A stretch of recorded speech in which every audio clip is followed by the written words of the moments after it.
I am talking about a social construct, a descriptive idea of what a woman is. You are talking about what you feel are prescriptive things that are inherent to people. Alrighty. I guess we're talking about Matt Walsh again. Because of course we are. I will never be able to actually, like, avoid this person when it comes to doing content because they do not ever stop. So, here we go. First, we get to get in the fan art section, though, so I guess we'll talk about his Dr. Phil appearance here in just a moment. This one is from Smolmaru. Someone said Kitsune to the little Owo ghosties on my witch fan art. So, here's a cat version of a Kitsune-ish style Suris. I want to draw a digital version badly, but no time. I'm moving places, so well, stress levels are 9,000. I can understand that, but this was made by Smolmaru, and it looks nice. The next one is from Gioni the Apostate, or Gioni Hatsune, depending on where you are viewing their content from. Finally, finish this Resident Evil 3 Exorcist fan art, featuring Nemesis Timer-kun's second form. Because, of course, the timer from the first subathon, and soon to be the second subathon, has become a character on the channel. And, of course, we have the Timer-kun. I just had an emote. There we go. The Timer-kun emote is a thing that people have access to as well. That I just completely forgot what an emote was for half a second. Because I'm stupid. The last one we have here is from Am Moss. I can't do shadows, but here, have my take on Slime Suris. That is a very agitated Slime Suris. That is a very agitated Slime Suris. Does not look very happy at all. As always, thank you all for your fan art submissions. I greatly appreciate every single one of them. If you want your fan art to be shown in a future episode, the best way to do so is to drop them into the fan art section of the Discord. With that said, I am ready to get through this one as quickly as I physically can, because I already don't like Dr. Phil. And apparently I got Dr. Phil along with freaking Matt Walsh. Let's go ahead. That's a question I would like to throw out to other members of the panel. Actually, because just like the 4-year-old can't answer what is a girl, well, this is one of the problems with this left-wing gender ideology, is that no one who espouses it can even tell you what these words mean. It's like, what is a woman? Well, can you tell me what a woman is? Yeah. A person who identifies as a woman. A person who truly and honestly feels they are a woman. Before we actually get any further into this bit, because I know that somebody is going to be like, nuh-uh. When we are talking about what a woman is, we are talking about gender. So let's go ahead and go to the World Health Organization and let's look at what they have to say about gender. Gender refers to the characteristics of women, men, girls, and boys that are socially constructed. This includes norms, behaviors, and roles associated with being a woman, man, girl, or boy, as well as their relationships with each other. As a social construct, gender varies from society to society and can change over time. As a result, if any of the panelists come into any trouble defining what a woman is, this would be why. By its very nature, as a gendered term, it can encompass so many things, or so few things. It really depends. That is how gender works. That is a feature, not a bug. But let's go ahead and see how they do. No, I can't. Because it's not for me to say. Womanhood looks different for everybody. Yep. What do you define a woman as? An adult human female. Cool. You just said sex. An adult human female is somebody who is sexed female. Now, even when you talk about sex, there's more to talk about than just genitalia. You have gonadal representation, you have chromosomal representation, you have gametal representation, you have genitalia representation, you have what's the last one? Phenotypical representation. And these are all factors that go into how you are sexed. This is different than gender. All you did was just talk about sex for a second. You didn't talk about gender. And what does a female mean? Well, that's how do you define a female? someone with female reproductive organs, Okay. Someone who's, it's the thing, when you're female, it goes right down to your bones, your DNA. So that's why if someone dies, Okay. we could dig up their bones 100 years from now. We have no idea what they believed in their head, but we can tell what sex they were because it's ingrained in every fiber of their being. So this means he also doesn't understand the differences in like white matter and gray matter in brains, because there actually are some very significant differences when it comes to just gender. What we have found a lot of the time with cadavers is that if somebody identified differently than their, assigned gender at birth, that is something that we actually can pick up on ever so slightly when it comes to the brain. But, go on, Matt. This is all... You're definitely on the right track, right? Right? Interesting. So I'm trying to understand. Your definition is that a woman is someone who is female, you said, right? Correct. Gotcha. Is a biological female. So what happens if we have maybe someone who is female, identifies as a woman, right? Cisgender woman, right? As you just explained, maybe doesn't have the ability to reproduce. So I don't like this particular angle because, and this is going to be one of those weird things where I have to disagree with the people on the panel and also disagree with Matt Walsh. So I like this angle only when it's when you're talking about like somebody's worth, pointing out that, there can be somebody who you love a lot who is not able to reproduce and therefore they're fine. That's a conversation that me and Ocean Keltoy had with Mike Winger a long time ago when we were talking about the differences in heterosexual versus homosexual marriages. I don't like that angle of attack here because when Matt says reproductive organs, he didn't say ability to reproduce. He was just talking about the structure of those organs. So we're talking about gametal and gonadal and genitalia representation. That's what we're talking about. The argument here is not to keep in biology, because that's what Matt wants. As long as you keep the conversation in biology, Matt is functionally able to win because you're doing that conversation on his turf. It's where that's a very apt word for this, actually, turf. But you're having the conversation not in the area of gender where you should. You have acquiesced and taken the conversation to biology where gender does not go, where gender does not exist. Gender is a social construct. It is a societally constructed mechanism we use for externally and internally identifying ourselves and others. It is not influenced in a meaningful way by your gonads or anything else.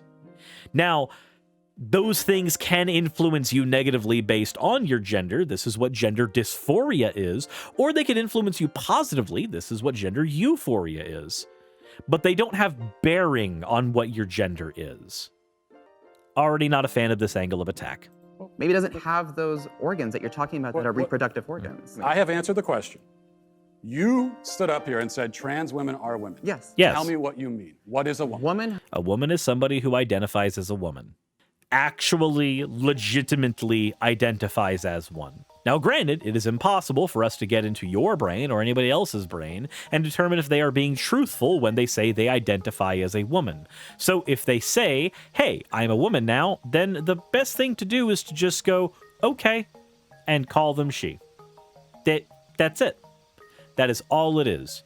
You have no idea if they are telling the truth, and you are not the person who can police whether or not they are being truthful with you. This also tends to really fucking annoy transphobes whenever you refuse to call them by their given name, and you instead call them by the opposite gender constantly, and then, when they get upset about that, you can always hit them with the, oh, I see, it wasn't that inconvenient for you to do it to other people. Hood is something that, just as Ethan explained, I cannot define because I am not But myself. you used the word, so what did you mean when you said trans women are women if you don't know what it means? Right? So here's the thing. So I do not define what a woman is because I do not identify as a woman. Womanhood is something that is an umbrella term. It includes people That who... describes what? That describes people who identify as a woman. I don't like this wishy-washy way of trying to defend your terminology. I don't. I really don't. I'm not a fan of Matt, obviously, and I'm not a fan of his interlocutor's approach here. I feel like when you get hit with a direct question, despite the fact that what you're saying is not inaccurate, if your goal is to educate, when you respond this way, you are only preaching to people who are in your choir.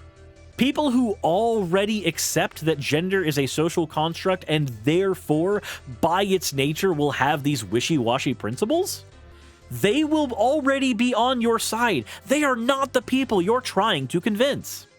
They are not the people you are trying to move over. They're already there. And you could sit there and go, well, I'm right, though. It doesn't matter. If a math teacher can tell their students that what they have on the board is correct, but they cannot explain it in a way that an outsider can understand, then they're a horrible teacher. Flat out. No ifs, ands, or buts. Gale Force, thank you very much for redeeming your points for an owl. I do not like this. Well, it's not for me to define. I don't like that. I think just saying somebody who legitimately identifies as a woman. That's it. That's it. That's all it needs to be, because it's gender. Even the World Health Organization would agree with that particular definition for gender. Because the things that make you identify with a woman identify as a woman will change based on the society you grow up in. You may experience gender dysphoria because of a socially constructed thing.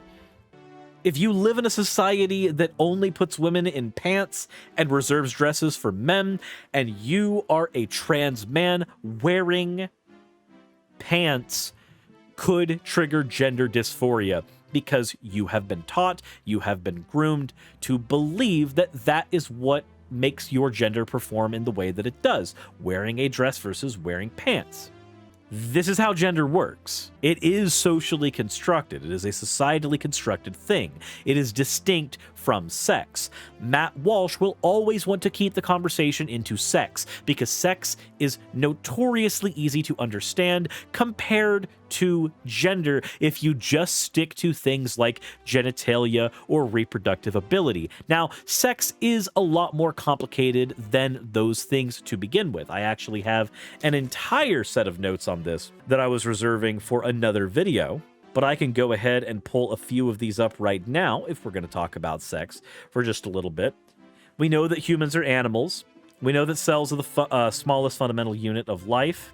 We know that DNA is the instruction manual for your life. We know that a gene is a long stretch of DNA. We know that we have a bunch of genes that are squished into a wad that's called a chromosome. You got 46 of these, 23 from mom, 23 from dad, usually. We know that when we're talking about sexual dimorphism, which is usually where Matt would try to keep things, we're just talking about shapes. That's what dimorphism means. In biology, sex is not just the ability categorization for two halves of the act of reproduction. It's an entire swath of classification criteria, but the most common criteria we use are the size of your gametes. We know that if you have a lot of small gametes, it is more likely we will call you a boy because you're making sperm. If you've got a lot of large gametes, you're likely producing eggs. That is where we'll usually put you in category of girl, if we're just talking about sex, not gender. But what if we have no gametes? What if you slip through the cracks? This is the difference between prescriptive things and descriptive things. It's not just that we have classifications for sex prescriptively, which would make things very, very useful for Matt Walsh. It's that there's a bunch of criteria that we're looking at and trying desperately to describe externally. Think of it like color. Blue as a color doesn't exist. No color exists. But a bunch of wavelengths do exist, and we describe those wavelengths as looking blue. Now, ontologically, the truth is blue isn't a fucking thing. It is not a real thing. Only the wavelengths are real. We do have a descriptive property for the name blue, and we kind of know what we mean when we say blue. But just like if we're talking about something like woman, if 3 people say woman, 3 people might have different definitions for woman. Just like if 3 people have various shades of blue that they know about, they will have different definitions for what makes a blue a true default blue. There will always be wiggle room in descriptive terms. It's what makes language fucking work. Another fun term is dioecious, which is a term used for when a species has two sizes of gametes to work with. We are a dimorphic species because we have different body shapes. We're also a dioecious species because we have two differently sized gametes. You know, you can actually develop ovotestes, by the way. Gale Force, thank you very much for redeeming your points for something that makes me want to bludgeon my face in. Fucking, why would you be on the wrong side of history and forcing me in the middle of a Matt Walsh video to say fucking ooh-woo. Ooh-woo. When I'm saying a thing, I'm saying like a real tangible thing. Like color's not a tangible thing. Gender's not a tangible thing. Anyway, chromosomes, by the way, only code for the kinds of gonads you have. They're not really going to work if we're trying to identify people. They're just functionally not. Also, Razor Sharp Gaming, thank you for redeeming your points for an ara, you fucking monster. External genitalia is a factor, but gonads might develop differently than someone's genitalia, for instance. The Y chromosome doesn't make you a boy. The SRY gene is functionally what kind of sort of does that, but guess what? If we cut that out of you, you still have the ability, you suddenly have the ability to develop female biological traits. And we've even observed cutting this gene out of otherwise XY males allows them to get pregnant. They will develop a womb. But okay, go ahead, Matt. You understand sex very well. But I can throw a million monkey wrenches into this conversation. Basically, all this stupidly complicated shit means that anybody that tries to boil sex alone down to reproductive ability is fucking wrong. Go ahead and doubt it, Trekkie. Look it up. What really matters, for the most part, are your body's hormones and the amounts of those that they produce, or the amount that your body is exposed to and absorbs. They are what binds the receptors of your cells, and the cells try to develop your body based on whether they've been binded with estrogen or testosterone. The Y chromosomes try to code for male traits, but remember, other genes fucking up can cause your Y chromosome to not have anything to work with, and thus, testosterone will end up doing nothing in your body. These aren't anomalies, they're not really defects, these are variants. If you keep calling stuff like this anomalies, because I did see in the Twitter conversation after this, somebody trying to talk about intersex people as anomalies. Sorry, these are what we would call biological variants within a species, not anomalies. Rarity doesn't fucking matter. These people still exist. We don't call them anomalies because these things are not always harmful, and they happen in high enough frequencies, higher than you'd think. Hopefully, though, throwing all these random factors at the fucking wall helps you realize that sex isn't divided into two cleanly cut sides. Instead, we have what's called a bimodal distribution for sex. Bimodal just means that there's a high frequency of one result and then a high frequency of another result, with a ton of variation in between. That's how sex works. If we have test scores, for instance, and there are 30 students with 12 scoring 90 and 12 scoring 60, this doesn't mean that the other 6 students didn't score anything or are anomalies. Somebody scored 56, another person might have scored 100. But we have a bimodal distribution of test scores because there are two extremes. That is how sex works as well. Generally speaking, you find yourself on one of the two extremes, but it does not mean that you will not find yourself anywhere in the middle. There's no standard template for either, just a description that works well enough. It's not precious. Gametes can be gendered, but humans? Our brains? Not really. Not only are we having to talk about gender and how it in and of itself, because of how it works and how wishy-washy it is as a spectrum, but we also have to talk about the fact that sex is not as set in the two separate stones people think it is as well. The only way that you could really, truly, properly gender a person, potentially, would be by sequencing their entire chain of DNA. And even then, you might just end up with a bigger question mark.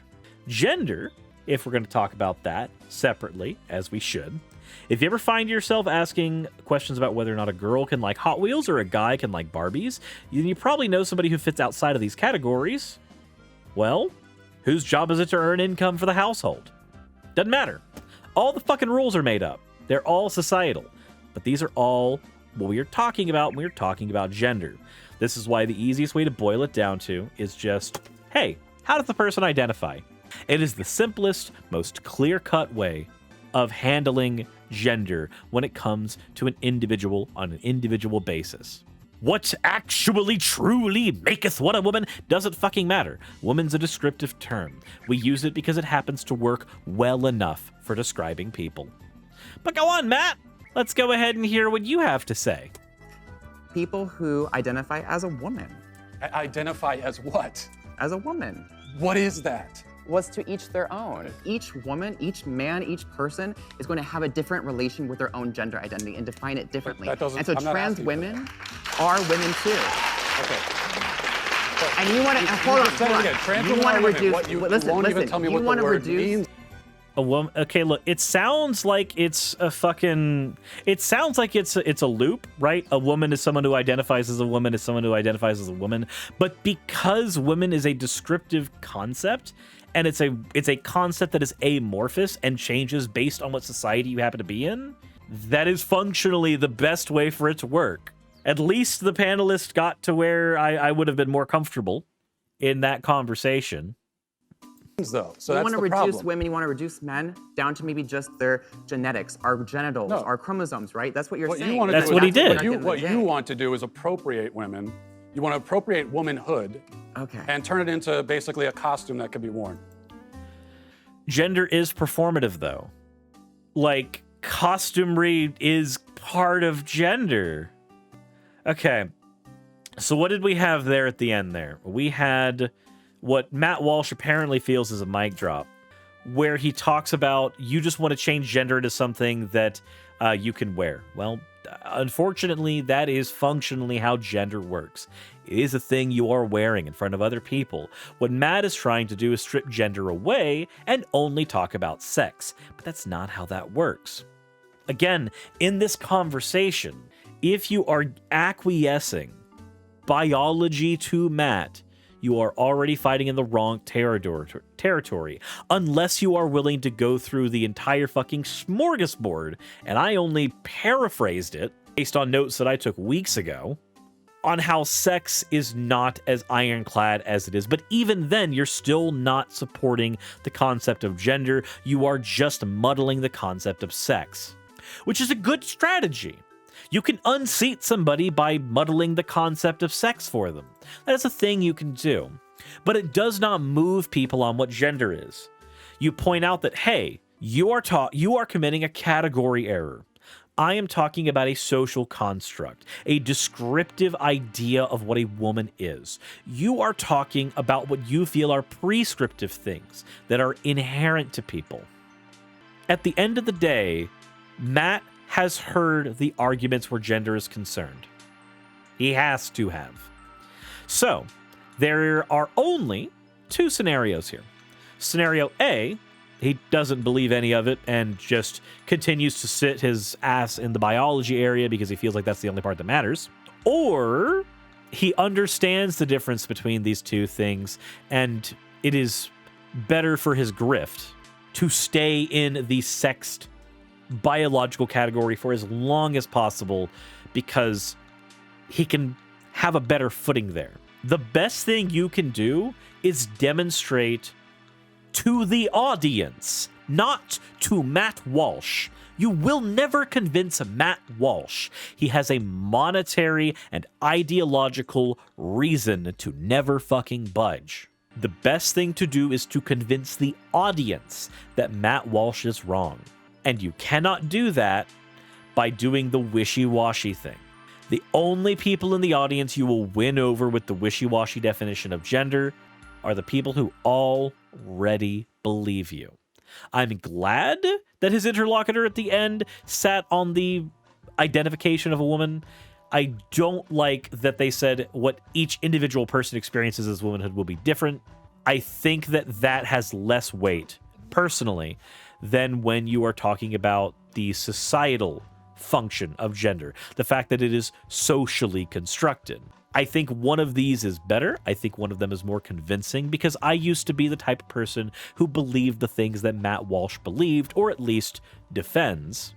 And it was having the very separate categories of these things hammered into my brain that caused me to finally change my mind. I don't know if this is what will change everybody's mind, but I do know that understanding that they are categorically different things was important for me. on my journey. Also, Robo Knight TV, thank you very much for the follow. Greatly appreciated. Very, very much so. Welcome to the madness. I guess this is where I got to throw it back to you guys, because everything I've said could have just flown over everybody's heads. Because I might, ironically, not be a great communicator. I might be absolutely terrible at getting the idea across that I'm trying to get across here. The idea of rhetorical strategies when you are on panels like this, when you are talking to somebody who will and can never budge, especially on public television. Maybe you have a different strategy, and I'd like to know what it is in the comment section below. If you've had these type of conversations and you've had success changing somebody's mind, let me know how you managed that. If you only have hypothetical ideas in your head of how to change someone's mind, then, I mean, at the very least, please clarify that whenever you hop into the comment section and give your critique. But as always, I do read the critiques down there. And this is one of the episodes that I will be probably looking at the comment section in a more hawk-like manner, because I do want to know what rhetorical strategies y'all have used, or I'd like to know the types of things that did convince and change your mind. I know what did it for my journey. I cannot define what did it for your journey. As always, everybody, if you want to support the channel and what I do, the best way to do so is to check down in the description below and use any of the various methods down there if you have not already done the primary best thing you can do, which is subscribe over on YouTube, follow over on Twitch, hit the bell notification icon if you're watching over on YouTube. If you're in the description, maybe check out cuddlyoctopus.com. There is a link down there that will let you, well, own some of my cringe. I own my cringe. So now you can own my cringe too. Do not kill your cringe. Kill the part of you that cringes. As always, everyone, let me know what you think. Thank you for watching, and insert end of video tagline here.